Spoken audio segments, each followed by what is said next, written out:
Welcome to the Daily MBA, where business wisdom is served fresh and fast, straight from one of the top MBA programs in the world. I'll give you summaries of my lectures and readings, as well as the most important insights gained from an MBA, so you can apply all of this knowledge in every business. Let's get started.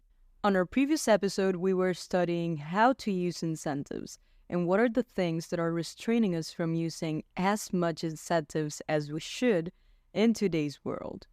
Mostly, it was because we had two big main issues. One of them was moral hazard, in which I can see what the worker's doing, and therefore he or she may be acting in an unwanted way just because I can't see them. The second danger was adverse selection, in which you can't know what the other person is or knows, and so they may not be acting how they should be, or they may be hiding what they know or how they are, just because this may come as invisible. So, what were the main issues that we found here? Basically, these two are restraining us from using incentives all the time. And the only solution that I presented you last time were efficiency wages, where you would be paying so much to any worker that he or she would be motivated to be outperforming all the time and giving his or her best effort just so she wouldn't get fired or he wouldn't have to go looking for another job. So this thing works pretty good, and it's what you can see in very famous and big companies. They're paying very good wages, and that's what keeps their employees outperforming and being motivated all the time. But what is a constraint on this? Basically, it's extremely expensive for a company to be allocating all of the time higher wages than the market and giving more paying to their teams than what all of the other companies in the industry are doing. So what is something else that could come as a solution? These are relational contracts. And so relational contracts are not something that you have already written down, but this emerges more as a cooperation that arises from the belief that the other part, that's either the employer or the employee, will cooperate, and any part can react to that cooperation in the future, which will make the threat always possible. This threat of the future will be the one maintaining the relationship and will be the one motivating both parts in the present. So I just spoke very ambiguously, but it was so we could explain the big concept of relational contracts. But let's think about it this way. If you're working hard, you are expecting your employer to either give you a bonus at the end or to give you a promotion. So that is an expectation that you have. On the other side, you can expect your worker to be outperforming and working hard because you know that this person will have a reward in the future. So when both parts are motivated by the future, both are going to be willing to make the best out of this constant relationship that we're having. And so this would change and rephrase the way in which we pay bonuses, because I would pay bonus so the worker can outperform in the next period in the future, rather than because he or she did before and it becomes more as an obligation. So I don't pay because of good performance, but I'm paying rather so I can achieve good performance as an employee. So this relational incentives are going to be extremely important when the formal contracts are incomplete or when there's difficulty in measuring the performance, as these contracts rely mostly on trust and mutual expectations. So these are going to be a very useful solution in all of the types of problems that I was talking about in my last episode, because you need the contract to be a little bit incomplete in order to ask the worker to do some things, but this incompleteness is going to make it difficult to pay on performance. Therefore, the only solution that you have left for incentivizing would be relationship and trust and mutual expectations. So let's see what really enhances all of this relational incentives. First is the large value that arises from the cooperative relationship. So if cooperation is going to lead us to have a big advantage, we'll both do it. If the value is not very good, then it's not worth it to cooperate, right? So value must be very large. Second, both parts should have patience, clarity, and credibility. Because if these three don't exist, if you're impatient and you can't wait for the future outcome, if you're unclear about the future outcome and then the other part doesn't know what to expect, or if you're saying you will do something and then you don't do it, this will break the entire relationship. So patience, clarity, and credibility. Third would be frequent interactions between both parts. And so what is an easy way to achieve this? Most companies are usually paying out their bonuses at the end of the year. One solution that you might think of is paying, for example, bonuses throughout the year to different types of workers. If I'm working hard but I see my coworker just got paid his bonus in February, then I'm thinking, oh, maybe then it will be my turn. So this is going to keep motivation if you do more frequent interactions rather than just one big interaction at the end. And the last factor would be low uncertainty. And why is this one crucial?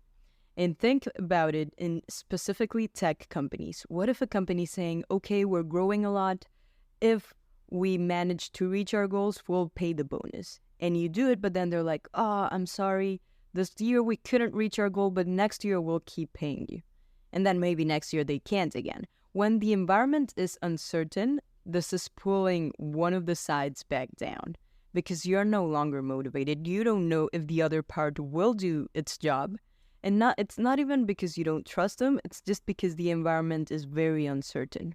So uncertainty might not be very good in this type of relational contracts. And so this leads me to the other section that I wanted to talk about, and it's when are these relational contracts or relational incentives not effective?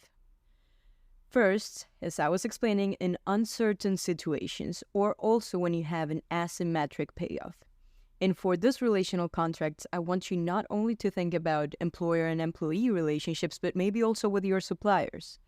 If you have asymmetric payoffs in this relationship, they won't be motivated, and so this won't work. And the second reason is, of course, this will fail if the relationship is not very strong. So I'll change my example again to switch back to suppliers. What if I promise the supplier that, yeah, I'm going to keep giving you these deals, but then the relationship's not really that strong and someone else is giving me a better offer? You would then switch, but then this would destroy the relationship. You have to keep a very strong relationship in order for this future cooperation to keep motivating both sides to be good at it. So this would be one of the other possible solutions that we may have for incentives and how they work. But as you can see, this is kind of problematic. So it's one of those things that you have to keep in mind still for the future when you are trying to motivate your employees. On the second part of the episode, I'm going to switch to something completely new, and I'm going to start talking about something called network effects. And network effects are related to the fact that everyone nowadays wants to build up a platform that connects two parts. If you're looking into startups, into people that have their big ideas, most of the pitch that you will listen are going to be, I want to build this platform, or I want to join people. And so, what are they really talking about, and what's the value added in this one? Here, you're going to be able to find multi-sided markets. And these markets are ones where two specific groups of users can interact with each other through a platform that will provide the infrastructure, the rules, and will facilitate the interaction, either physical or virtual. So the added value in this platform is the one that will allow the interactions. And this is very good because it's, for example, Airbnb or Uber or Bumble. Any app that you can think, it's acting as a platform that's connecting two different types of users is going to be one very good business. And this is going to create what's called network effects, which is a situation in which the value of the platform depends on the number of users who leverage it on both ends. So typically, the greater number of users, the greater the network effects. And that means that the higher amount of value is created if you have more users. As one professor from Harvard puts it, he says the willingness to pay for a buyer increases as the number of buyers or sellers for the business grows. And therefore, this is just saying the more amount of users that you may have in a multi-sided platform is going to increase the willingness to pay. So, what are three key issues in multi-sided markets?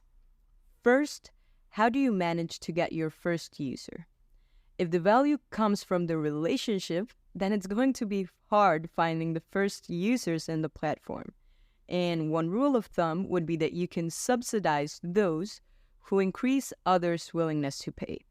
So let's say, for example, if I'm setting up a restaurant platform, I would need to get restaurants first because they're going to increase all of the buyers' willingness to pay. So you have to subsidize whoever is increasing the willingness to pay. Second issue, the cross-side relationship or same-side network effects. There are two types of network effects. First, you might find same-side network effects. And in here, the value depends on the number of users you have on the same side. So think about it as Google. Google is fitting up all your searches from other users of the internet. So if you have more users, that's going to help you get better search. But you may also have cross-side network effects, which the value depends on the number of users on the other side. So this would be more of an Uber example. If I have more drivers, then I'm going to want to use the app more because more drivers are going to be able to give me faster and smoother user activity. And this is going to depend on the amount of the other side. So you may have same-side network effects or cross-side network effects. You have to figure out which one you want to aim, or if it's both, how you're going to try and build that value.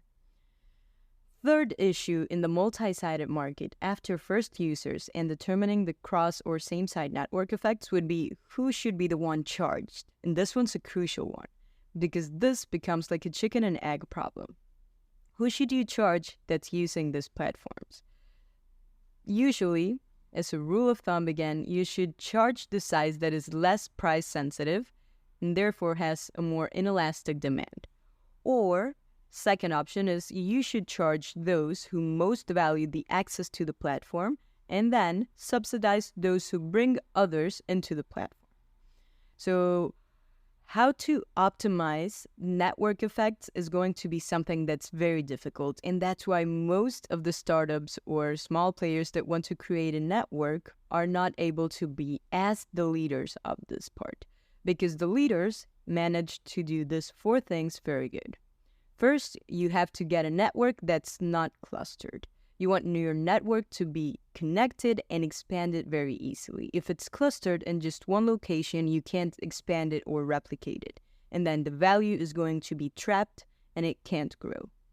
Second thing, you have to avoid disintermediation. So you don't want people leaving your platform and creating business outside of it, because this is going to ruin your business model. So you have to find a way that people are going to stay inside your platform. Third, you have to avoid the issue of multi-homing. And this is when users can easily switch from platforms. So let's say Uber or Lyft, and you are wasting that value creation because if I, for example, am a user and I can open up both apps at the same time, this is going to be an issue for that platform that's creating it. You have to find a way for people to avoid switching to the other tab or the other app and therefore just staying in yours. This is going to be extremely hard. And the last one, the fourth one, would be that you have to expand your network effects into new markets. So you have to extend the user base you can have into something else where you can avoid competition. And here we can see all of those big platforms are doing it. For example, Uber turning it into Uber Eats. They already have the platform, they just want to expand it into something new. So everyone has this business idea, but be careful because network effects can quickly disappear if one side has a problem or there is a new competitor. Only if you're able to manage these four aspects, so getting a network that's not clustered, avoiding disintermediation, avoiding multi-homing, and then expanding your network into a new market, only then you'll be able to ensure that your platform is safe. If not, somebody else might come and easily destroy it because network effects are very, very fragile. So I hope in this episode you learned about two diverse opportunities of taking better strategic decisions. One of them is related to the relationships that you have with your workers or suppliers and the different types of relational incentives that you can generate, while the other is talking about relationships but in a different matter, because this is while you're thinking of becoming a platform and creating network effects that are going to benefit the relationship that you're connecting between two users or between users of the same site. Stay tuned because next time I'll keep giving you more advice on strategic decision making.